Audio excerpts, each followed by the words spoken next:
ये आपके MSc zoology biochemistry का पेपर। बायोकेमिस्ट्री में जितने भी इम्पोर्टेंट क्वेश्चन है वो सारे मैंने इसके ऊपर लिख दिए हैं। 100% जितने भी क्वेश्चंस आएंगे बायोकेमिस्ट्री के पेपर में वो इन्हीं में से आएंगे।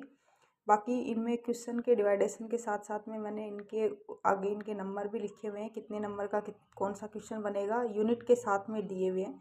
इसमें हम फर्स्ट यूनिट की बात करें तो 2 क्वेश्चन इसमें से आपके बनेंगे। एक है मोलिकुलर इंटरेक्शन। मोलिकुलर इंटरेक्शन में आपको सारे इंटरेक्शन पढ़ने हैं, जैसे कि कोवलेंट बॉन्ड वाला interaction, hydrogen bond, ionic bond, electrostatic interaction, hydrophobic interaction.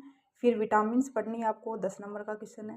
फिर यूनिट थर्ड में आते हैं। यूनिट थर्ड में आपका कार्बोहाइड्रेट और एंजाइम दोनों 20-20 नंबर के क्वेश्चन है। लिपिड वाला 10 नंबर का क्वेश्चन है। ये दोनों कंप्लीट करने हैं।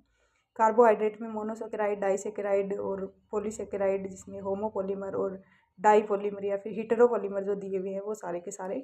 एंजाइम में आपके माइकलिस मेंटन इक्वेशन को अच्छे से करना है। एंजाइम इनहिबिशन वाला भी अच्छे से याद करना है।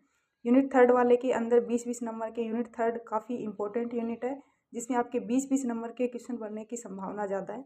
जिसमें आप याद करोगे, पहला वाला क्वेश्चन आपका प्रोटीन की सेकेंडरी स्ट्रक्चर और इसके साथ में जो रामाचंद्रन सर का प्लॉट है वो वाला याद करना है। पूरा क्वेश्चन 20 नंबर में है।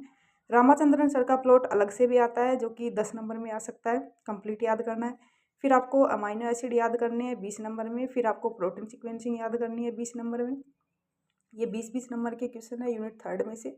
फिर हीमोग्लोबिन 10 नंबर में, मायोग्लोबिन 10 नंबर में, आपकी प्रोटीन फोल्डिंग 10 नंबर में, प्रोटीन प्यूरिफिकेशन एंड आइसोलेशन भी 10 नंबर में। फिर आती है आपकी यूनिट 4, जो भी कि काफ़ी इंपॉर्टेंट यूनिट है। इसमें आपको याद करना है ग्लाइकोलाइसिस, टीसीए और ईटीएस साइकिल, तीनों ही 20 नंबर में पूछी जा सकती है। इनको अलग अलग भी पूछा जा सकता है 10-10 नंबर में डिवाइड करके, या 5-5 नंबर में भी पूछा जा सकता है।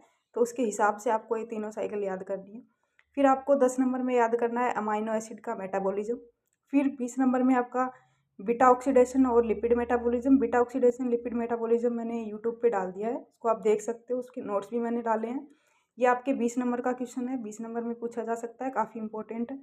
फिर आपका न्यूक्लियोटाइड मेटाबॉलिज्म। न्यूक्लियोटाइड मेटाबॉलिज्म में आपके 2 pathway, de novo salvage pathway को अच्छे से याद करना है, प्यूरिन पिरिमिडिन का बायोसिंथेसिस। इसके बाद में आपको कुछ इनबोर्न एरर मेटाबॉलिज्म में याद करनी है, जैसे कि कुछ डिजीज जो आपने बायोकेमिस्ट्री का सिलेबस पढ़ा होगा उसमें पढ़ ली है सारी की सारी डिजीज। जैसे कि आपने पढ़ा होगा फिनाइल कीटोन्यूरिया था, एल्गेप्टोकीटोन्यूरिया था, हंटिंगटन डिजीज थी, गिलफर्ड प्रोजेरिया था, या फिर गाउचर डिजीज, टेसेक डिजीज, वो सारी डिजीज एटलीस्ट आपको उन डिजीज के नाम याद होने चाहिए। ऐसे करके आपका कंप्लीट पेपर बनता है और इसी में से आपका 99% पेपर बनेगा। छोटे क्वेश्चन भी इन्हीं में से बनते हैं मोस्ट ऑफ द टाइम। अगर आपने सिलेबस कंप्लीट नहीं किया है अभी तक, क्योंकि पेपर पास में आ गए हैं, तो एटलीस्ट आप उनमें से 20-20 मार्क्स वाले क्वेश्चन को ज़रूर प्रिपेयर करके जाएं एग्ज़ाम में से, तो आप अच्छे मार्क्स से पास हो सकते हो।